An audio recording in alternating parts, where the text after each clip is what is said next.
everybody, welcome back to our Super Science book series. I'm Addie, and today, for this book this week, we're going to be reading from the Goodnight Stories to Rebel Girls, and I'm reading about Margaret Hamilton. Once there was a girl who put a man on the moon. Her name was Margaret, and she was really good with computers.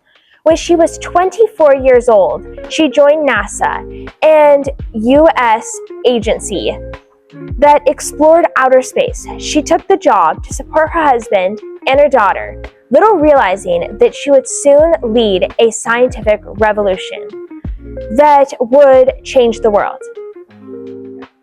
Margaret was an engineer and led the team who programmed and code that allowed the Apollo 11 spacecraft to land safely on the moon's surface.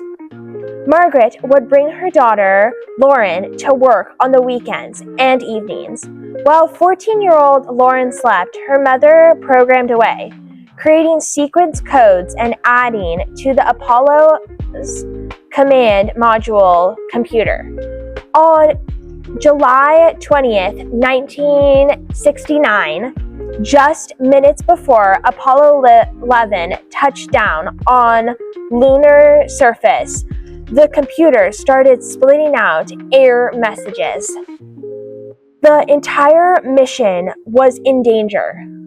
Luckily, Margaret had set up the computer to focus on the main task and ignored everything else.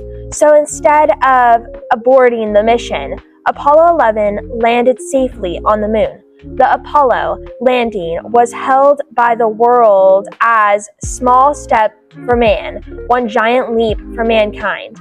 But it wouldn't have happened if it all wasn't for the brilliant programming skills and cool heading of one woman, NASA engineer Margaret Hamilton. I was super excited to read about Margaret Hamilton because I love that a challenge rose in when they were taking off for the Apollo 11 and they were about to land on the lunar surface.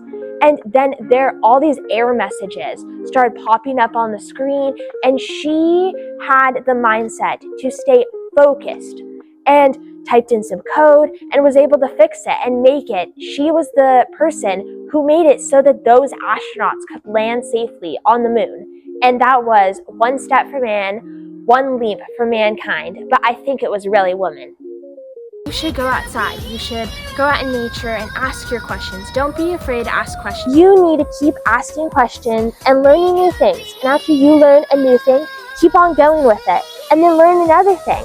And share the things and your knowledge with people around you. There are always more discoveries to be made. And guess how those were made? By what if?